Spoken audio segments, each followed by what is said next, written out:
grade 4s. Today we're going to continue reading Front Desk. Hoping to get through chapters 51 and 52 today, which you will respond to on Seesaw for your reading responses. I'm really excited to see what you think about these chapters.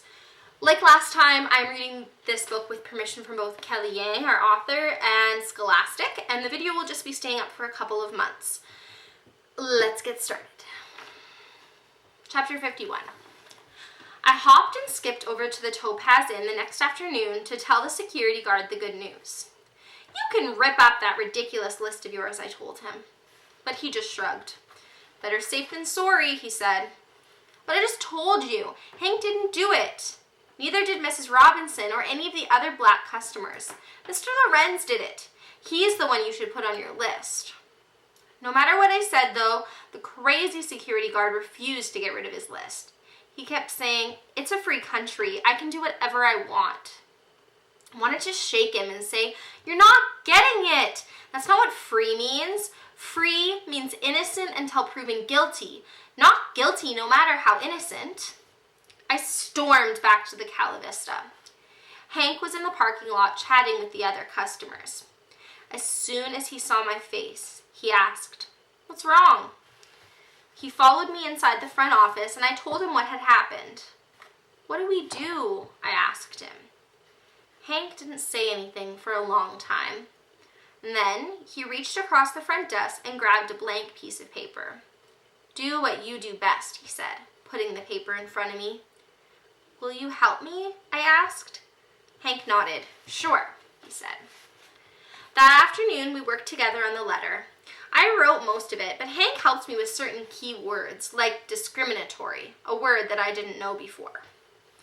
The letter read, "Dear Stores, I know that the security guard from the Topaz Inn gave you a list of bad customers, but it's not actually a list of bad customers. It's a list of black customers. He put them on the list because he seems to think that all black customers are bad, but that's one, not true, and two, incredibly discriminatory. I know that it's not true because my good friend is black and he's one of the kindest people that I know. Also, I just solved a case involving a stolen car, and guess what? The thief was not black. Actually, he wasn't even a thief. He was the owner. And that just goes to show you, you shouldn't judge a book by its cover. So I am asking you to please tear up the list. Let's treat all our customers with kindness and respect and not judge anyone by the color of their skin. If you have any questions, please call me at 555-281-0482. Sincerely, Mia Tang, Assistant Manager, Cala Vista Motel." Wow, Mia's letters have gotten really, really good. You think back to the beginning of the story when she first started writing, and she had to spend hours editing them and taking out words and looking them up in the thesaurus. And now, it's probably kind of hard for you guys to see on the screen, but now she only had to take out a couple of words.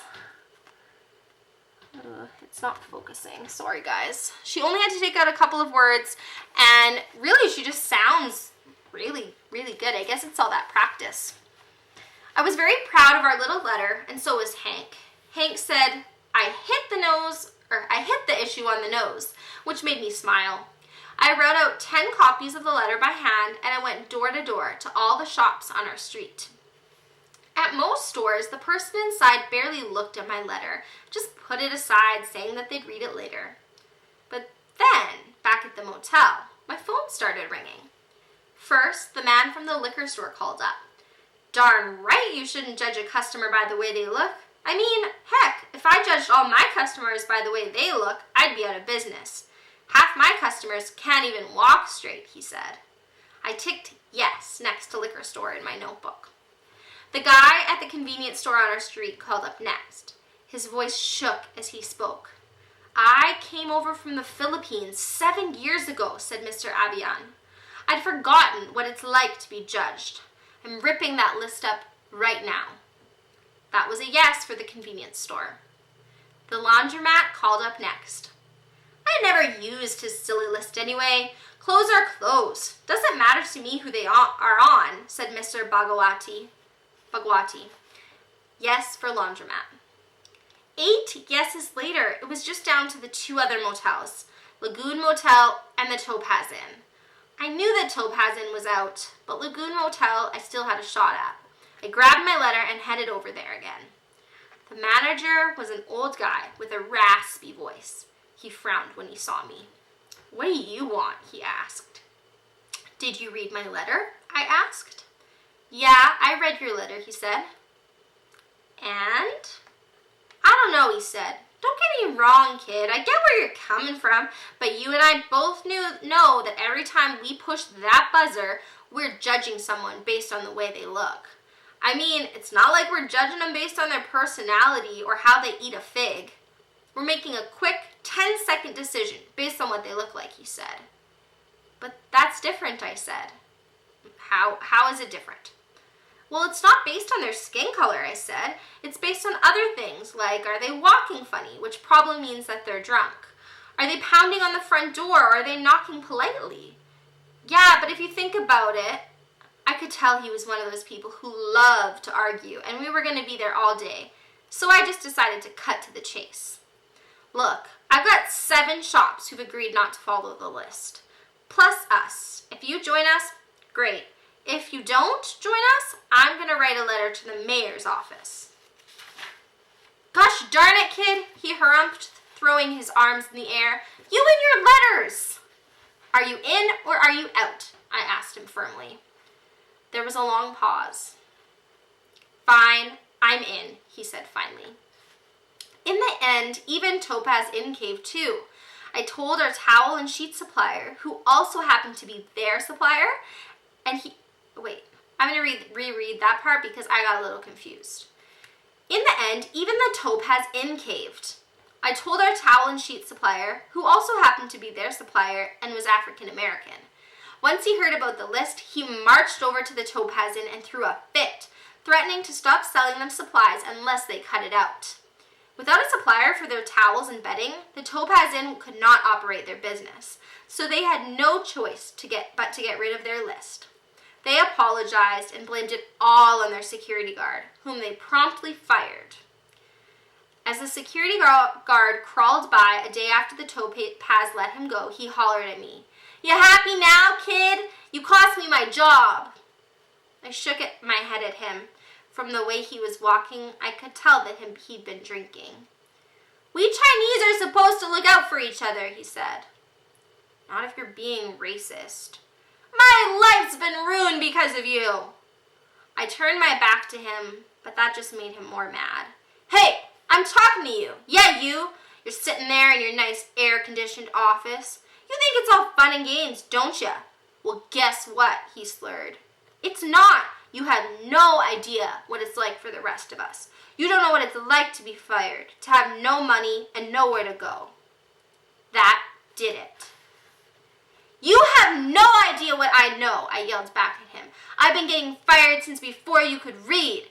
I could write a book on what it's like to have no money. And you know what else I know? That's no excuse to treat other people like dirt." The security guard walked away without another word. That's the end of chapter 51. Now this is the part where you guys all groan and yell, "No, read another chapter." And guess what? I am going to, so you don't have to do all the groaning. We're going to read chapter 52 now. Chapter 52. There's a saying in Chinese that goes, "Never forget how much rice you eat." It's a reminder to stay humble, to stay real. Just because you have an important job doesn't mean you're better than everybody else. You still eat rice like the rest of us. Well, that security guard, he definitely forgot. He let the power of his position go straight to his head, and he used it to do horrible things. I wonder if that's what happened to Uncle Zhang's boss too when he took away everybody's passports. At the thought of Uncle Zhang, I felt the stirrings of hope. Did he get the letter to his boss yet? It's interesting that she's talking about power because that's something that we've talked about in class quite a bit, and about how power impacts how you treat people, or can if you let it.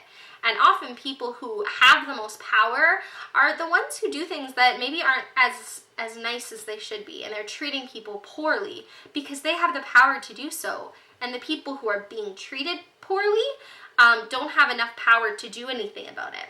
But it's pretty cool. If you think about it, maybe make a list in your head of the ways that Mia, as just a kid, not just a kid, she is a great kid, as a kid is fighting this abuse of power and helping people. I think the biggest way is through her letters.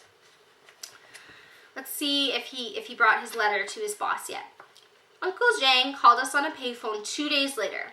"You'll never believe it," he said into the phone. "The letter worked. I'm free."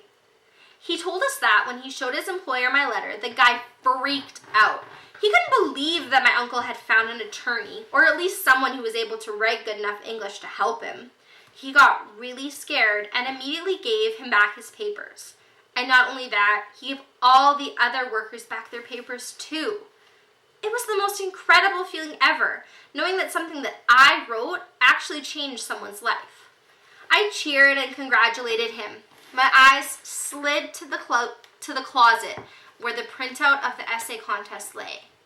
Maybe, just maybe, I could change our lives too. I want you to pause here for a second and make a prediction. What do you think Mia is going to do? What does she mean? Maybe I can change our lives too. And how is she going to go about doing that? Let me give you a second to think about it. You got it? Let's find out. "Okay, kids, get your pencils out," Mrs. Douglas said in class. "We're writing a story again. This time, I want you to write about a small moment in your life." "A small moment? You mean like a moment that didn't really mean anything?" someone asked. "Quite the contrary. A moment that means everything," Mrs. Douglas said. "Think of a time when you were ecstatic or terrified and really zoom in so we know exactly what it felt like." I bet you guys can relate to that experience that Mia and her classmates are having, because we've done this before in class, right at the beginning of the year. I stared down at the piece of white paper in front of me. My head was like a train station. So many stories buzzed in and out. I thought about all of the things that had happened these last few months, all of the miracles and the heartbreaks. A chorus of voices flooded into me. "Some days my body was completely inside the dumpster and all you saw were these two little legs kicking in the air," Uncle Lee said. I kneeled before them, holding their hands as they talked about their Chinese maids and how "don't they all steal?" Aunt Ling said. I don't know why she slapped me. All I said to her was, "Hey baby," said Uncle Feng. "When people look at you, they see a nice, sweet Chinese girl. When they look at me, do you know what they see? A criminal," Hank said. "I borrowed the money so she could die knowing her only son was okay out there, that I had made it in America," Uncle Zhang said. "Even if you're American, you'll still be my sister. You'll always be my sister, wherever you are." It was this last voice, Shen's voice, that begged, "Let me out." I wriggled, hoping the feeling would pass. I didn't know how I felt about Mrs. Douglas knowing that much about me. And yet, I couldn't stop thinking about it. That snowy day in Beijing, how hard it was to step on the plane, and how the first thing we did when we arrived was take a shower. I'd never seen a shower before. A private shower, not like those group ones at the bathhouses in China. In China, there was a bathhouse in every neighborhood, and everyone went. Sometimes I'd even see my teacher there. There was awkward, and then there's taking a shower next to your teacher, awkward. Ooh, very different than what we experience here in Canada. "Those days are over. Here we have showers," my dad's friend had bragged when he picked us up from the airport and took us to his apartment. "And you can even open your mouth in the shower and drink the water too. It's clean here. You don't have to boil it." That first day, I stood in the shower for almost an hour with my mouth open, drenched in bliss, gulping down the deliciousness as the water rained down on me. Afterward, when I looked in the mirror, guilt itched in my eyes. Had I just traded my cousin in for a shower? I wondered. The words gushed out of me. I remembered what Lupe once said about drawing, how it was all in the details. I closed my eyes and tried to recall every color, sound, and smell. I wrote in such a trance, nearly jumping in my seat when 20 minutes later, Mrs. Douglas declared there were only 2 minutes left. I looked down at my river of words, and then I glanced over at Jason next to me. Panic seized me. These words were so open and exposed. My story looked like a belly button, and I immediately wanted to cover it. Then I remembered something. The itching and wriggling, like a spider was crawling underneath my skin. I'd seen it somewhere before. Where had I seen it? Oh yes, I remember. It was on Uncle Zhang's face when he told us that he was a modern slave. It was on Hank's face too when he told us, or when he finally opened up to me about why nobody wanted to hire him. And look what happened. Their lives changed. If I wanted my life to change, I too needed to get past that itchy, wriggly feeling. Okay guys, Mrs. Douglas said, who's finished? I took a deep breath and I raised my hand. That's the end of chapter 52. You'll have to wait to get chapter 53. That will be coming out tomorrow. I want you to think about when you're doing your reading response, what is that itchy, wriggly feeling? Have you ever felt it?